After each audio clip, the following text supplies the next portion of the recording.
बहुत लोग पूछ रहे हैं कि क्या हमें उसे माफ करना चाहिए या उसे परफॉर्म करने देना चाहिए, लेकिन मुझे लगता है असली सवाल कोई नहीं पूछ रहा। लोग उसकी माफी सच्ची है या नहीं इस पर बहस कर रहे हैं, लेकिन मुझे फर्क नहीं पड़ता। उसने इजराइल को नुकसान नहीं पहुंचाया। उसने लंदन के यहूदी बच्चों को चोट पहुंचाई, जिनके सिनेगॉग्स पिछले महीने जला दिए गए थे। उसने कोलंबिया के यहूदी छात्रों को चोट पहुंचाई, और इजरायली लोगों को उनकी ओर से माफ करने का हक नहीं है।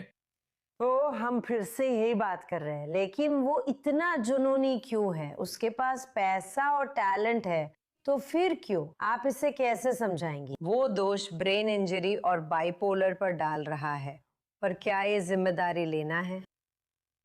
हाँ, मेरा मतलब है, मैंने ये तर्क सुना है कि उसे मानसिक बीमारी है, और मुझे लगता है कि मानसिक बीमारी एक गंभीर मुद्दा है जिसे हमें गंभीरता से लेना चाहिए।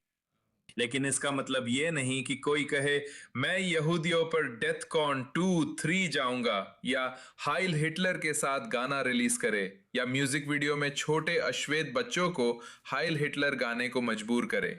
इन सब को सिर्फ मानसिक बीमारी नहीं कहा जा सकता। ये एक तरीका है जो उसने अपनाया क्योंकि वो मशहूर होना चाहता था, क्योंकि वो और ज्यादा पाना चाहता था। वो पहले से ही मशहूर था, वो और ज्यादा मशहूर होना चाहता था, उसे और ज्यादा ध्यान चाहिए था। हम ये चीज आजकल कई मशहूर हस्तियों के साथ देख रहे हैं। मेरा मतलब है, वे इजराइल के साथ ज्यादा कर रहे हैं, लेकिन उसने काले और यहूदी समुदाय दोनों को नुकसान पहुंचाया, जिसे माफ नहीं किया जा सकता। मैंने सुना है लोग कहते हैं कि हमें माफ करना और तशुआ का रास्ता ढूंढना चाहिए, लेकिन यहूदी धर्म इसमें नरमी नहीं बरतता। माइमोनिडीज ने इसे साफ कहा था, तशुआ के लिए जरूरी है कि आपने जो लिया है उसे वापस करें, इससे पहले कि आप वापसी की इजाजत मांगे। और कानिये ने अपना गाना अभी तक नहीं हटाया है। उसने उस कलाकार को भी मुआवजा नहीं दिया जिसे उसने चोट पहुंचाई थी। उसने स्वास्तिक वाला सामान भी वापस नहीं लिया, और हर कदम नजरअंदाज कर सीधे स्टेडियम पहुंच गया। मुझे नहीं लगता कि हमें इसकी इजाजत देनी चाहिए। और आप जानती हैं, उस नजरिए से उसने कहा कि वो रब्बियों वगैरह से मिला है। मेरा मतलब है, तशुआ का सही कदम क्या होगा जिससे वो सच में जानकारी पाए और जिन लोगों को उसने यहूदी विरोधी बनाया उन्हें शिक्षित करना शुरू करे। हाँ, तशुआ निजी और महंगा होता है। इसका अंत टिकट बिक्री में नहीं होता। जब उन्होंने लंदन में अपना प्रदर्शन घोषित किया था, तो वो इसलिए था क्योंकि उन्हें करोड़ों डॉलर दिए गए थे। मुझे लगता है कि वो 15 मिलियन डॉलर थे। ये तशुआ का सही तरीका नहीं है। अब वे इजराइल पर इसलिए ध्यान दे रहे हैं क्योंकि यूके ने वीजा देने से मना कर दिया। फ्रांस, पोलैंड, स्विट्जरलैंड, ऑस्ट्रेलिया और वायरलेस फेस्टिवल ने उनका प्रदर्शन रद्द कर दिया। उन्होंने सुबह उठकर इजराइल नहीं चुना, और ये नहीं सोचा कि मैं निजी यात्रा पर और जानूंगा।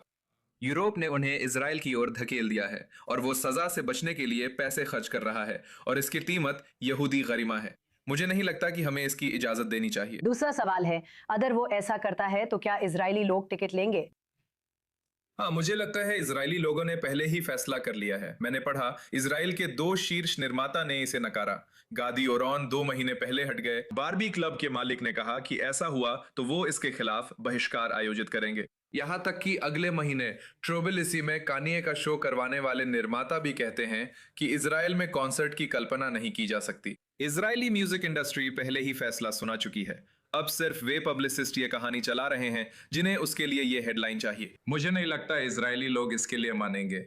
मैं खुद कन्ये वेस्ट का म्यूजिक सुनकर बड़ा हुआ हूँ। मुझे वो बहुत पसंद था, और उन्हें टैलेंटेड आर्टिस्ट मानता हूँ। लेकिन यहूदी समुदाय के साथ जो किया, वो याद वाशिम की यात्रा से धुल नहीं सकता।